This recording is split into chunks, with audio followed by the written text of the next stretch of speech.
বিবিধের মাঝে দেখো মিলনও মহান, এই মন নিয়েই আমাদের গত পর্ব শেষ হয়েছিল। নতুন বছরে পা রেখেছি আমরা। নতুন বছরে আমাদের কিছু পুরনো মনন এবং কিছু নতুন চিন্তনকে কিভাবে নিয়ে এগোনো যায়, আজকের আড্ডায় সেই সুরের উদযাপনের চেষ্টা থাকবে। আমার সঙ্গে যে অতিথিরা রয়েছেন, গত সপ্তাহ থেকে আরও একবার আলাপ করিতে তাদের সঙ্গে রয়েছেন তাজউদ্দিন, রয়েছেন স্নিগ্ধা এবং দিনাজ।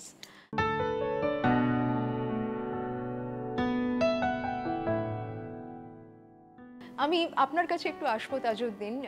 ঠিক যেটা আগের দিন বলেছিলাম যে এবার একটু অস্বস্তিকর প্রশ্নে যাব। আমরা ফেথ নিয়ে কথা বলেছি, আমরা যে পরিবারে যে ধর্ম পরিচয়ে জন্মগ্রহণ করছি তার নিজস্ব পরিচয় এবং উদযাপন উৎসব নিয়ে কথা বলেছি। কিন্তু এ কথা তো অস্বীকার করা যায় না যে সবটা এত মনোরম সুন্দর সবসময় থাকেও না আমাদের পরিপার্শ্বে। বহু সময় এমন অনেক বৈষম্যমূলক আচরণ, অনেক ইনটলারেন্স, অনেক অসংবেদনশীল আচরণের মুখোমুখি আমাদের দাঁড়াতে হচ্ছে, যা একেবারেই অনভিপ্রেত কিন্তু দাঁড়াতে হচ্ছে। আমি সেইখানে একটু আপনার কাছে আসবো তাজউদ্দিন। আপনার ব্যক্তিগত যাপনে আজকের সময়ে দাঁড়িয়ে এই ছোট ছোট বৈষম্য বা কোথাও কোথাও যে আঘাতগুলো থেকে যাচ্ছে, যা ধর্ম থেকে তৈরি হচ্ছে, অথচ ধর্ম প্রথমেই যে তার কথা বলেছিল তা নয়, আপনি যদি সেটার কিছু জায়গা একটু ভাগ করে নিতে চান। যে কথাটা বললেন আপনি, এর তো কোনো, বলতে গেলে সত্যি কথা বলছি, মহাভারত হয়ে যাওয়ার কথা। মুসলিম হিসেবে বিশেষত বর্তমান ভারতবর্ষে মুসলিম হিসেবে যে জীবন আমরা যাপন করি তার মধ্যে যে কত ব্যথা লুকিয়ে আছে, এবং সেই ব্যথা হয়তো শেষ পর্যন্ত এমন গিয়ে দাঁড়াবে আমরাও কোথাও লুকিয়েই থেকে যাব। পশ্চিমবঙ্গ সেদিক দিয়ে দেখতে গেলে খানিকটা ব্যতিক্রম, তবু দু একটা ব্যক্তিগত অভিজ্ঞতা তো বলতেই হয়। আমি প্রথমে ভালো কথাগুলোই বলি, সেটাই হয়তো ভালো হবে। এই যে উৎসবের প্রেক্ষিতে তো পুরো আলোচনাটা, ধরা যাক ঈদ, এটা দেখেছি খুব ঘনিষ্ঠ বন্ধু, রামকৃষ্ণ মিশনে আমরা একসাথে পড়াশোনা করেছি, হই হই করতে করতে ঈদ উল ফিতরের দিন আমার বাড়িতে এসে হাজির, কাবাব খাবো, কারণ ঈদ উল ফিতর এবং বকরিদের মধ্যে, ঈদ উল জোহার মধ্যে তফাৎটি সে জানে না। এটা হয়েছে, বেশ কয়েকবারই হয়েছে, অনেকের সাথেই হয়েছে, আমাদের বহু বন্ধুরই দেখেছি এরকম একটা অজ্ঞতা থেকে গেছে। আবার উল্টো দিকে এমনও দেখেছি যে আমার এক রামকৃষ্ণ মিশনের শিক্ষক ছিলেন উত্তরপ্রদেশের ব্রাহ্মণ শক্তিপ্রসাদ মিশ্র, তার কাছেই আমি প্রথম শুনেছিলাম যে কেন আমার ইসলাম ধর্ম যথার্থভাবে আচরণ করা উচিত, ইসলাম কতটা প্রার্থনা নির্ভর, এবং এই প্রার্থনার মধ্য দিয়ে আমি যে শেষ পর্যন্ত আমার যা মনোবাসনা সেগুলো পূরণ হবে। উনি আমাকে সেটা বারে বারে জোর দিয়েছিলেন। যখন জীবনের খুব বিপদ যাচ্ছে সে সময় উনি বলেছিলেন, দেখো তাজ, তুমি মাথায় রেখো তোমার সবটা তুমি ঈশ্বরের হাতে সমর্পণ করো, সব তোমার হাতে নয়, তুমি তোমার আল্লাহর কাছেই সমর্পণ করো, তোমার প্রার্থনা তার হাতেই রাখো। আমি বলছি কিন্তু মাথায় রাখুন, তিনি একজন উত্তরপ্রদেশের ব্রাহ্মণ মানুষ, সম্পূর্ণ নিরামিষভোজী। অনেক বছর পর, অনেক বছর পর আমি শিক্ষক যখন হলাম, গ্রামের বাড়িতে গেছি, ঈদের আগের রাত, প্রত্যন্ত গ্রাম, সেইভাবে যেরকম হই হই করে কলকাতায় আগের দিন রাত্রে নানা রকম আলোকসজ্জা হয় ইত্যাদি, সেরকম কোনো কিছু নেই, ছোট্ট গ্রাম, তার মধ্যে একটা ফোন এসছে। মোবাইল ফোন তখন সেভাবে আমাদের সবার হাতে নেই, টাওয়ার দুর্বল, তার মধ্যেই উনি আমাকে বলছেন, তাজ তোরা আজকে কি করছিস বলতো? বললাম এরকম, আমরা কালকে তো নামাজ পড়বো, তার একটু টুকটাক প্রস্তুতি ইত্যাদি ইত্যাদি। বলে জানিস আমার না আজকে ভীষণ আনন্দ হচ্ছে, আমি ভাবছি যে আজকে বিশ্বের কত মানুষ, লক্ষ লক্ষ মানুষ, তারা সারা বছরের রমজান কাটিয়ে আগামীকাল নামাজ যখন দেবেন আল্লাহর উদ্দেশ্যে, তারপর তারা তাদের খাবার দাবার আনন্দ উৎসব করবেন। বিশ্বাস কর আমার মধ্যে একটা অদ্ভুত আনন্দ হচ্ছে, আমি যদি পারতাম আজই তোর কাছে যেতাম এই আনন্দের ভাগ নিতে। বিশেষ করে আমার চোখে জল চলে এসেছিল, কারণ এটা খুব আমার দেখা অভিজ্ঞতায় ব্যতিক্রম। যতটা আমরা দেখেছি নানাভাবে বিভিন্ন সময়ে দুর্গাপুজোয় অংশগ্রহণ করতে গেছি, কিভাবে ছোট ছোট কিশোর মনের মধ্যে টুকরো টাকরা বিশেষ সঞ্চার হয়েছে, সেগুলো আমাকে কিভাবে আঘাত করেছিল, তৎসত্ত্বেও আমার মধ্যে বিশ্বাসটা জেগেছিল যে না, এই সূর্য, এই আলো, এই চাঁদ, এই ধানক্ষেত, এই কাশবন, এই মা দুর্গার আবাহন, এ সবের মধ্যে যে আনন্দ আছে, আনন্দে আমারও ভাগ আছে। অথচ যত দিন এগোই আমি আমার পরবর্তী প্রজন্ম লক্ষ্য করি যে এই ভাগের ব্যাপারে যেন আমরা যতটা এগিয়ে আসতে পারি ততটা যেন অন্য পক্ষ শব্দটা ব্যবহার করব না কোনোভাবেই। অন্য ধর্মাবলম্বী মানুষ ততটা এগিয়ে আসেন না। একটু আগে কথা হচ্ছিল রেড রোডের নামাজে মানুষ যান, অবশ্যই মুসলিম ধর্মাবলম্বীরা যান, তারা নামাজ পড়েন, নেতা মন্ত্রীরাও যান, তাদের এজেন্ডা আলাদা। অনেক মানুষ এমনি কৌতূহল ভরেও যান, তারা মূলত ফটোগ্রাফার। আনন্দের ভাগ নিতে কতজন যান সে ব্যাপারে আমাদের কিন্তু এখনও সংশয়, দ্বিধা, দ্বন্দ্ব। এই নিয়ে কথা হচ্ছিল আরেক বন্ধুর সাথে, সে আবার আমাকে বলল তুমি জানো না, যান। এক ভদ্রলোকের কথা বলেন, ভদ্রলোকের নাম উদয়ন মিত্র।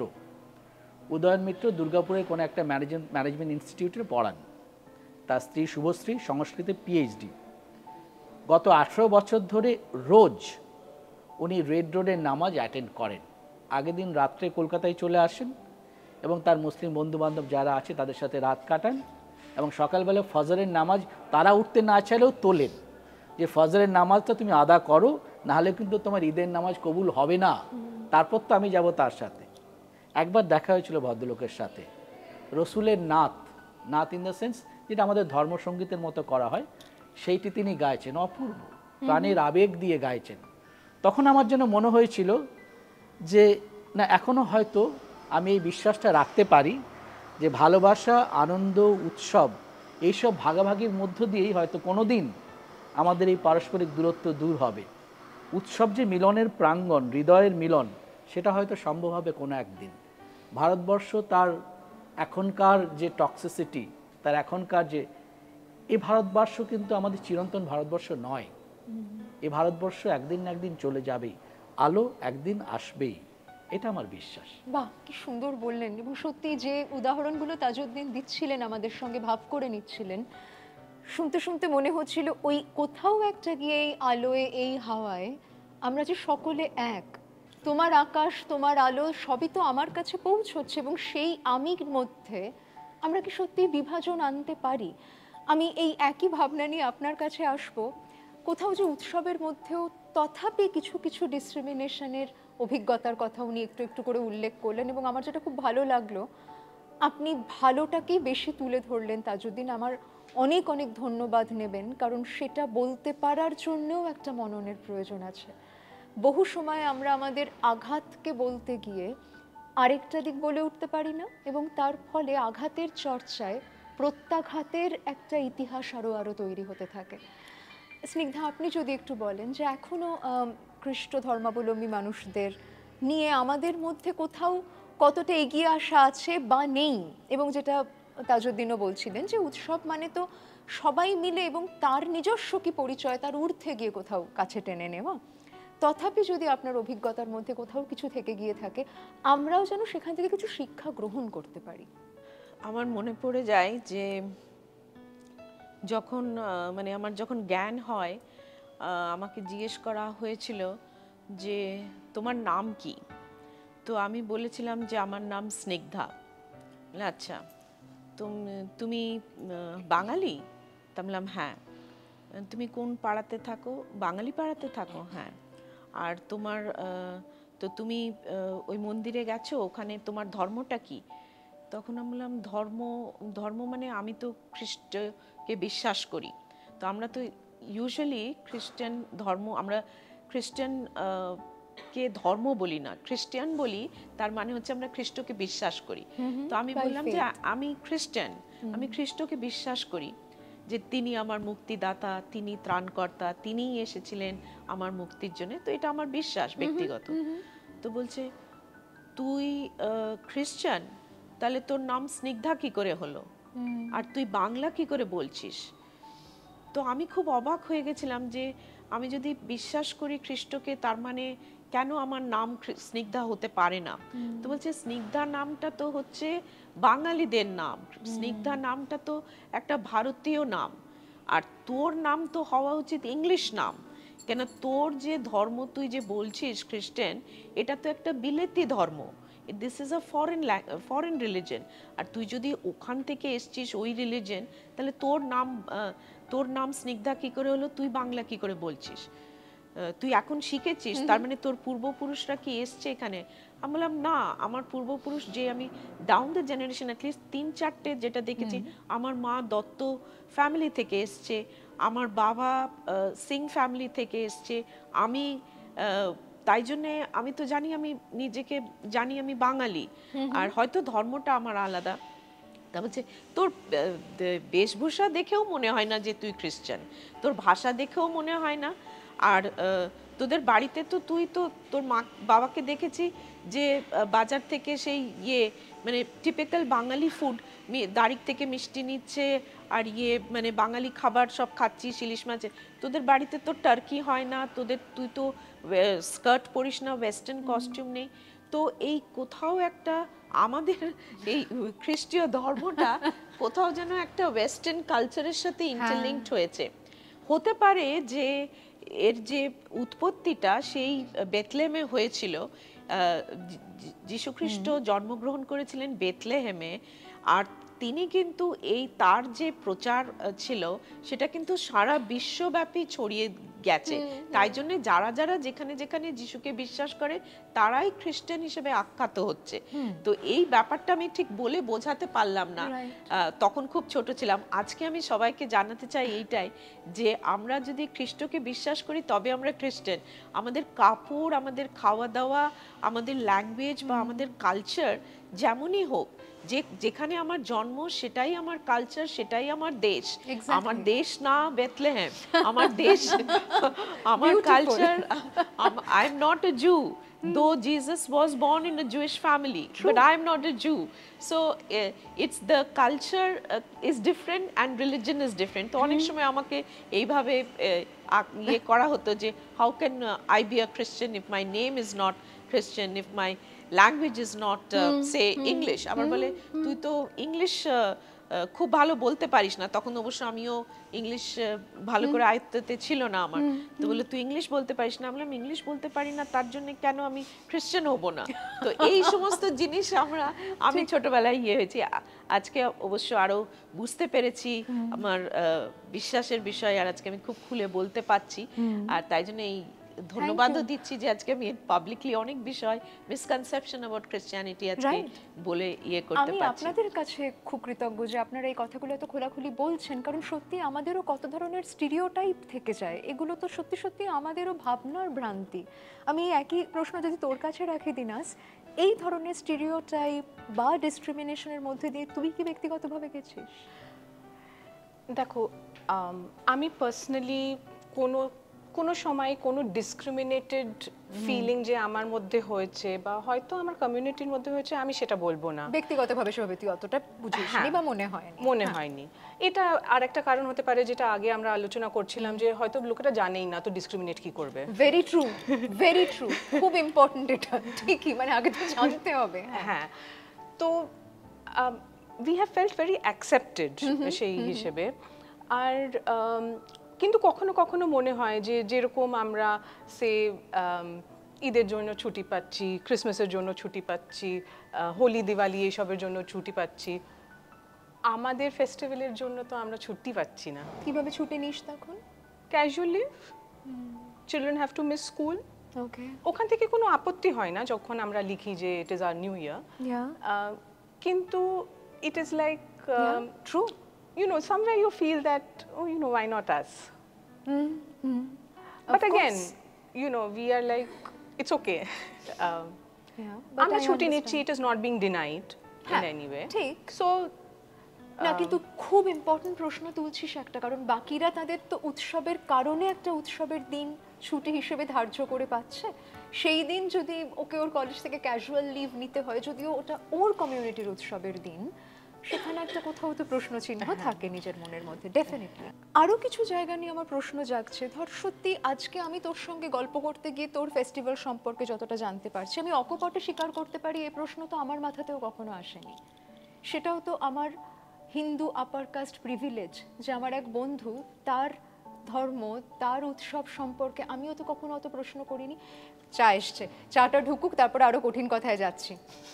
Thank you.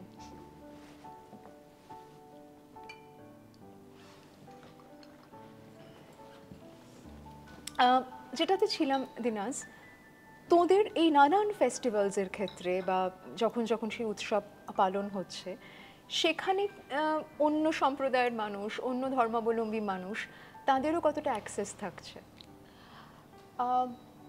আমাদের দুটো মেজর ফেস্টিভ্যাল আমরা সেলিব্রেট করি, অ্যাকচুয়ালি তিনটে। একটা হচ্ছে আমাদের স্প্রিং ফেস্টিভ্যাল যে মার্চে হয়, একটা হচ্ছে আমাদের নিউ ইয়ার যে অগস্টে হয়, আর আমাদের প্রফিটের birthday which is just 1 week after new year. Okay, মানে this new year as in no, এখন in our calendar new year, সেটা ওই অগস্টে যেটা তুই বলছিস। অগস্টে যেটা হয়। তো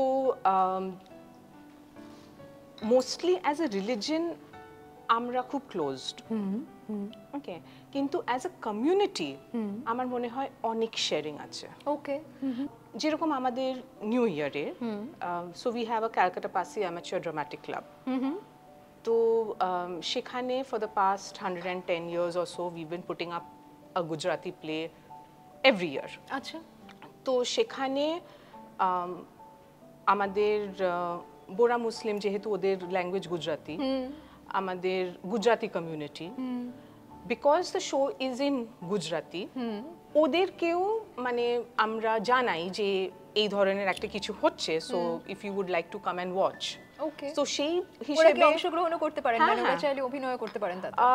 না, আচ্ছা, আমরা অভিনয়টা করিস? হ্যাঁ। অভিনয়টা আমাদের ক্লাবের মেম্বার দিয়ে হয়, হ্যাঁ। কিন্তু they can come and watch. Okay, কোথাও কোথাও আমরা মিশতে পারছি, কোনো কোনো জায়গায় এখনো কিছু কিছু নিয়ম থাকছে, এবং যে ভারতবর্ষের কথা, যে সময়ের কথা তাজউদ্দিনও বলছিলেন, আমি সেটা নিয়ে আরেকটু আসবো, যে আমরা হয়তো চাইবো আরও কিছু কিছুভাবে যদি দরজা খোলা যায়, সেই ইচ্ছে আমাদের মনের মধ্যে থাকতে পারে। নিশ্চয়ই তারপরেও তার নিজস্ব কিছু সময় লাগতে পারে, তারও কিছু কিছু প্রশ্নোত্তর চলতে পারে, সব কিছুই তো এত সরল রেখায় যায় না। আমি তাজউদ্দিনের কাছে আরেকবার একটু আসবো, যে এই যে কোথাও একসাথে হতে পারা আবার না পারা, আপনি যেটা বলছিলেন যে অনেক সময় আমরা হয়তো দেখছি আমরা অনেকটা হাত বাড়াচ্ছি, অন্য ক্ষেত্র থেকে হচ্ছে আবার হচ্ছে নাও। আপনার দিক থেকে কি সেখানে আর কিছু কিছু কথা উঠে আসছে মনে, যে আপনি একটু ভাগ করে নিতে চাইবেন? সেখানে কিছু আশার আলোর কথাও থাকতে পারে। অবশ্যই অবশ্যই।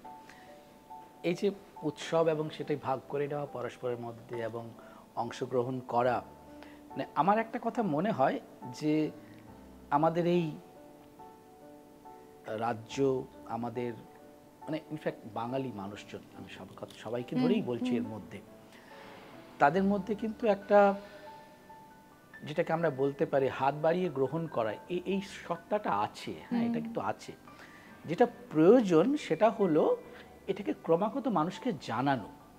মানে দুর্গাপুজোর আগে কিছু কিছু খবরের কাগজ সিরিজ অফ নিউজ বের করে। আমি গতকালই দেখছিলাম যে ময়নাগুড়ির একটি প্রায় 70-80 বছরের পুরনো পুজো, দুর্গাপুজো, আবার মেদিনীপুরের একটি পুজোর কথা দেখলাম, বাঁকুড়ার একটি পুজোর কথা, তার মধ্যে একটি কালী পুজোও আছে। তো সেখানে এবং রথ, ইয়েস, এই ঘটনাটা আমার খুবই ইন্টারেস্টিং মনে হচ্ছে। একটি গ্রামে গত 20 বছর ধরে রথ উৎসব তারা শুরু করেছে, কেননা সেই গ্রামে আলাদা করে দুর্গাপুজো হয় না এবং সেরকম বড় উৎসব নেই, রথটাকে তারা খুব বড় করে সেলিব্রেট করে। কিন্তু রথের রশি, একদম রবীন্দ্রনাথের রথের রশি, রথের রশি কেবলমাত্র একটি মুসলিম বাড়ি থেকেই আসবে, বাহ, অন্য কোনো বাড়ি থেকে তারা রথের রশি নেয়নি গত 18 থেকে 20 বছর হয়ে গেল। আচ্ছা, এরকম কিন্তু অজস্র উদাহরণ। মানে আরেকটি জায়গাতে দেখছিলাম, এটা বোধহয় বাঁকুড়ার খবরটাতেই দেখলাম, ইমাম দাঁড়িয়ে আছেন, পাশেই মসজিদ, মসজিদের ঠিক গা লাগোয়া প্যান্ডেল, ইমাম দাঁড়িয়ে আছেন, ছবিটিও দিয়েছিল খবরের কাগজে, হাত বাড়িয়ে ইনস্ট্রাকশন দিচ্ছেন, এটা এদিকে সরা, ওটা ওদিকে সরা, এতে তদারকি করতেন। ঠিক, অজস্র ইমাম এরকম রয়েছেন যারা কিন্তু এই ধরনের কাজকর্মে অংশগ্রহণ করেন, মানুষকে উৎসাহিত করেন পরস্পর একসাথে থাকা এবং পরস্পরকে সহযোগিতা করা। এবং ইয়েস, আরেকটা যেটা বোধহয় ওয়ান্স এগেইন উত্তরবঙ্গের ঘটনা, সেখানে ইফতার তো কম বেশি আমরা সবাই জানি যে এটা একটা ইভেন্টে পরিণত হয়েছে এখন, এবং এটা কিন্তু পজিটিভ সাইড আছে, মানে ঠিক, ইকোনমি অফ সেলিব্রেশন, ফেস্টিভিটি, সেটা তো আছেই, হ্যাঁ, তার সাথেও কিন্তু একরকম করে মানুষের জানাশোনার ব্যাপারটা ঘটে। এবং গতকাল রিয়াজ আমাকে বলছিল, এই যে ধরো উৎসবের সময় যে হালিম এটসেট্রা, অমুক তমুক, ফ্যাশন ফ্যাড, ফুড ব্লগিং, যাই বলুন না কেন, এভাবে হলেও মানে the idea of eating meat, okay, which has actually brought into entire, if not entire, half of North India, some kind of discrimination, segregation problem. Whereas এই ইফতার এবং তার আগে পরের সময়ে এই মাংস এবং মাংস কেন্দ্রিক পদগুলোই কিন্তু পশ্চিমবঙ্গের অনেক মানুষকে জুড়ছে। এই জোড়াটা আপাতভাবে খুব সিগনিফিকেন্ট না হলেও কোনো মানুষ যখন কলুটোলা যাচ্ছেন তাদের সাথে ইন্টারাকশন, তিনি হয়তো খেতেই গেছেন, খেতে গেলেও তো তিনি জানতে পারছেন তারা মানুষ কিভাবে থাকেন, কিভাবে খান, এবং এই জানার মধ্যে দিয়েই কিন্তু একটা এন্ড অফ দ্য ডে আমার মনে হয় সমাধানটা লুকিয়ে আছে। মানে আপনাকে তো রবীন্দ্রনাথ খেয়াল করতে হবে, সব ঠাকুরের উপরও তো আমাদের এক ঠাকুর আছেনই। তিনি তো বলেই গেছেন যে রামমোহন যেভাবে জানতেন হিন্দু মুসলিম ধর্মকে এবং দারাশিকও যেভাবে জানতেন হিন্দু ধর্মকে, এর মধ্যেই হয়তো কোথাও সমাধান লুকিয়ে আছে। অতএব জানতে হবে, জানাতে হবে। যদি জানাতে পারি আমরা, জানা এবং জানানো, আমার ধারণা এটার মধ্যে হয়তো কোথাও সমাধান। ভারী সুন্দর বললেন। আপাত দৃষ্টিতে মুসলিম সমাজ, কনজারভেটিভ, মহিলাদের স্থান ইত্যাদি ইত্যাদি আমরা সবই জানি, এটা একটা বড় ডিসকোর্স, আলোচনা, ডিবেট এর সব লুকিয়ে আছে এর মধ্যে। কিন্তু উত্তরবঙ্গের যে কথাটা বলছিলাম, সেখানে ইফতারের ব্যবস্থা হচ্ছে, হিন্দু মা বোনেরা জমায়েত হচ্ছেন প্রায় প্রতিদিনই যাতে মুসলিম মা বোনেরা ইফতার করতে পারেন, সকাল থেকে তাদের প্রস্তুতি। এখানে কিন্তু আপনি খেয়াল করুন, শুধু ধর্মের ব্যারিয়ারটা ভাঙছে না, জেন্ডার ব্যারিয়ারটাও ক্রস করা হচ্ছে। তো এই ধরনের ঘটনা অজস্র আমাদের দৈনন্দিন জীবনযাপনে কিন্তু রয়েছে, সেগুলোকে জানতে হবে এবং জানাতে হবে, তবেই হয়তো আমরা তৈরি হতে পারবো মিলনের জন্য। একেবারেই তাই, তার কারণ এটা তো একটা ইন্টারসেকশনাল জার্নি, যেটা আপনি এক্ষুনি বললেন, তার মধ্যে তো আমি একটা সিস্টারহুডের গল্পও পাচ্ছি, যেখানে যে এই মহিলাদেরকে এইবার আমরা একটু সময় বার করে তারা যেন পাখিটা পারেন, তার জন্য তারা ইফতারে যাবেন, আমরা এই দিক থেকে সামাল দিয়ে দিচ্ছি। এখানে তো শুধুমাত্র আমরা তাদের ধর্ম পরিচয় দিয়ে দেখলে চলবে না, এর মধ্যে আরো অনেক অনেক পথ চলা রয়েছে, আরো অনেক মানুষের একে অপরের হাত ধরা রয়েছে। দূরকে দূর ভাবলেই দূর। আমি যখন এই পাহাড়ে দাঁড়িয়ে বলি ওটা ওই পাহাড়, তখন তো এটা আমার পার্সপেক্টিভে ওটা ওই পাহাড়।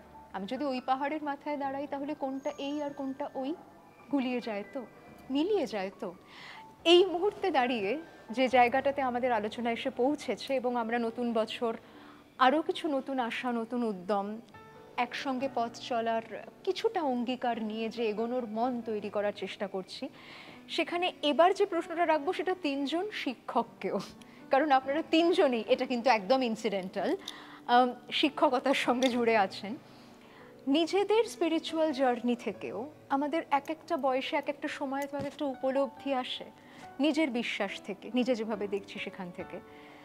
কোন অংশটা আপনাদের মনে হচ্ছে, আমি আগে স্নিগ্ধা আপনার কাছে আসব, আপনি একটি খুব গুরুত্বপূর্ণ স্কুলের গুরুত্বপূর্ণ পদে আছেন, আপনি প্রিন্সিপাল সেই স্কুলের, আপনার স্পিরিচুয়াল জার্নির কোনো বিশ্বাস, কোনো উপলব্ধি যেটা আপনাকে খুব নাড়া দেয়, আপনার কাছে মনে হয় যে I constantly learn from this, আপনি যদি একটু আমাদের সঙ্গে ভাগ করে নেন, এবং পরবর্তী প্রজন্মকেও যদি সেই জায়গাটা আপনি একটু জানান দিতে চান, যেখান থেকে তাদেরও ভবিষ্যৎ জীবনকে দেখাটা আর একটু সুগম হতে পারে।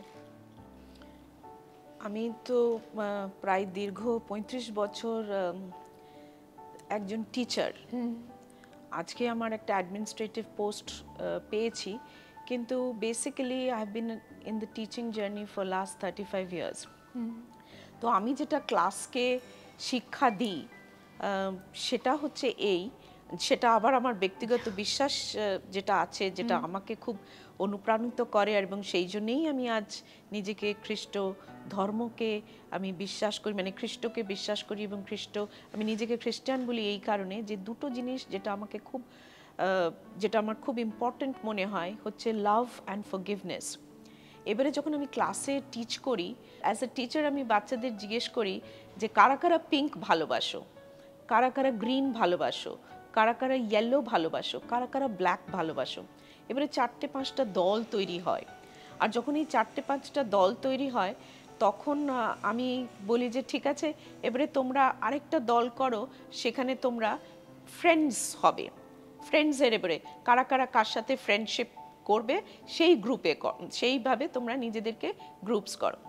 তখন আমি দেখেছি, মানে এটা আমার নিজস্ব অভিজ্ঞতা ক্লাসরুম সিচুয়েশনে, you like pink, no I don't like pink, so I will not be your friend. You like green, no green, no I was yellow, so where are the yellow girls? They will be my friends. So কোথাও আমরা it is all right if you like green, if you like yellow, if you like black, if I like pink, it's all right. Yeah. You may like that. That should not make us hate you. Right. যে why you don't like my color. So and also if there is any kind of মানে কখনো যদি কোনো অনেক সময় বাচ্চাদেরকে বলা হয় যে নো দিস পিপল নো, ওই বন্ধুটা আমাকে একবার এরকম করেছিল মিস, তাই জন্য আমি ওর সাথে বন্ধুত্ব হতে পারবো না। সো আমরা কোথাও যেন if we are not able to forgive, if we are not able to love, তাহলে কিন্তু আমরা নেক্সট প্রজন্মকে সেই দায়িত্বটা দিয়ে যেতে পারবো না। যেই যে কোনো ধর্মই আমরা ভাবি যে আমরা বিশ্বাস করছি বা করছি, সেটার যে মূল ইয়েটা, যে ঈশ্বর যে এক আর যে ভালোবাসা এবং ক্ষমার বাণী যেটা যীশুখ্রিস্ট আমাদের, যেটা আমি বিশ্বাস করি, সেটা কিন্তু আমি কোনোদিন করতে পারবো না যতক্ষণ না আমি সত্যিকারের একজনকে ভালোবাসতে পারবো এবং তাকে ক্ষমা করতে পারবো।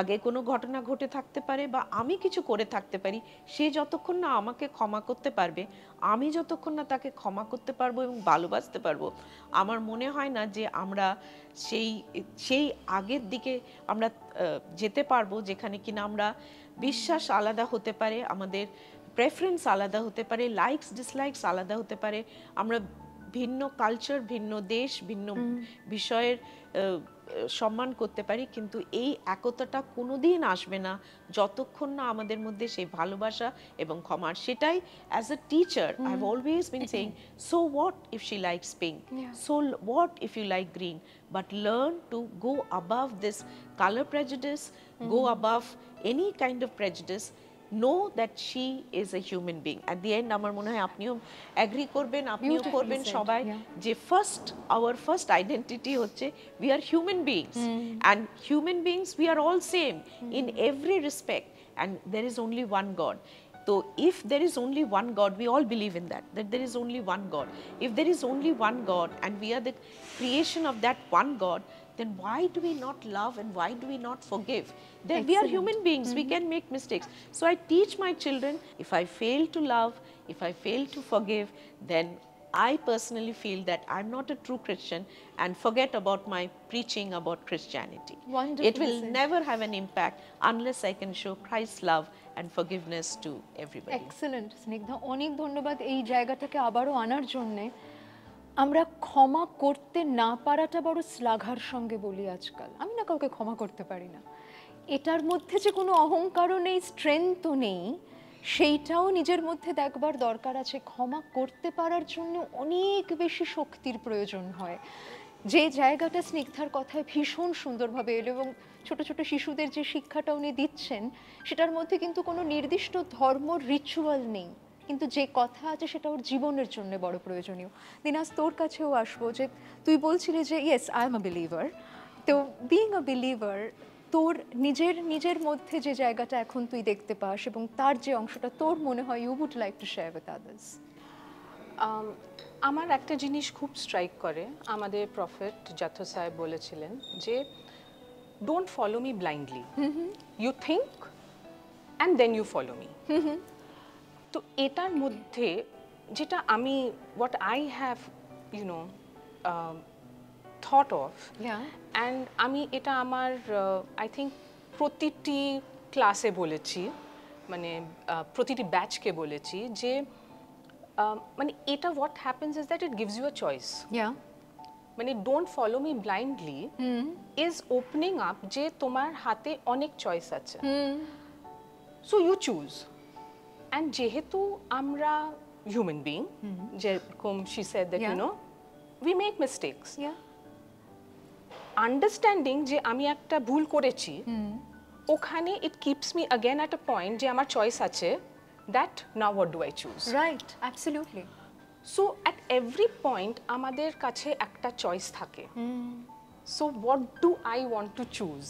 Beautiful. Is something I always want to, give to my students, that তোমরা ভাবো, মানে every time what everyone is saying সেটা কিন্তু তোমার জন্য হয়তো ঠিক নাই হতে পারে, তুমি হয়তো কিছু ডিফারেন্টলি ভাবছো, তুমি নিজেকেও একটা চান্স দাও। বাহ, এই ক্রিটিক্যাল থিঙ্কিংয়ের জায়গাটা তোর মনে হয় যে তুই তোর স্পিরিচুয়াল রিয়েলাইজেশনের অংশ হিসেবে রাখিস এবং বাকি মানুষদের মধ্যেও ছড়িয়ে দিস, ভীষণ ইম্পর্টেন্ট। কারণ আমরাও তো ভীষণ একরৈখিকরণ করে ফেলি, সরলীকরণ করে ফেলি, জেনারেলাইজ করে ফেলি। প্রেজুডিস, স্টিরিওটাইপ কি আর এমনি এমনি আসে নাকি? দিনাজ যে জায়গাটা বলছেন সেখানে আমি যদি স্নিগ্ধার বক্তব্যের সঙ্গে এক সুরে টানতে চাই, একটা সেলফ কম্প্যাশনের জায়গাও কিন্তু থাকে। আমরা কিন্তু নিজেকেও একটু ক্ষমা করতে পারছি। Okay, so what, I have made a mistake, I still have a choice, will I repeat the same mistake? Dinaj সেই প্রশ্ন করছেন। আর আমি আরেকটা মানে বল। বলতে চাইছি যে যখন একজনের ওপরে চয়েসটা ছেড়ে দেওয়া হয়, হ্যাঁ, they most often choose right. Beautiful.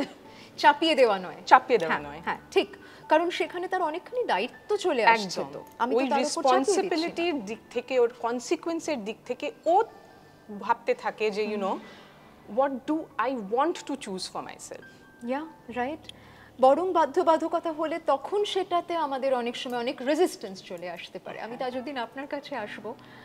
আপনি একটু আগে বলেছেন যে যত বয়স বাড়ছে কোন কোন উপলব্ধিগুলোকে নতুন করে ফিরে দেখছেন, সে ফিরে দেখাটা যদি একটু আমাদেরও দেখান।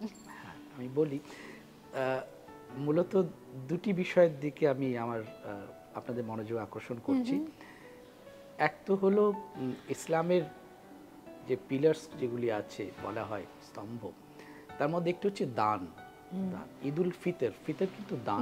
হ্যাঁ, জাকাত আমাদের যাদের পক্ষে করা সম্ভব তাদেরকে করতে হয়। আমি চাই আমার ছাত্রছাত্রী, আমার সন্তান সন্ততি, যেই যারাই হোক, তারা অন্তত এখান থেকে শিক্ষা নিন। আমাদের কোনো কিছু দান যতটুকু সম্ভব, যার যা সামর্থ্য আছে, এটা কখনো বলা সম্ভব নয় যে আমার সামর্থ্য নেই। কম বেশি সব মানুষেরই সামর্থ্য থাকে, বিভিন্নভাবে সে দান হতে পারে। আমার অর্থ নেই, আমি অন্য কোনোভাবে দান দেব।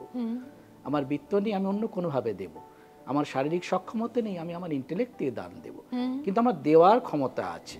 এই দান করার ব্যাপারটা খুবই গুরুত্বপূর্ণ। এবং আমি রবীন্দ্রনাথের কবিতাটা ক্লাসে তো পড়াই, কৃপণ, যেখানে সেই কৃপণ দিন শেষে আবিষ্কার করে যে যেটুকু সে দিয়েছিল ফেরত এসছে বহু লক্ষ গুণ।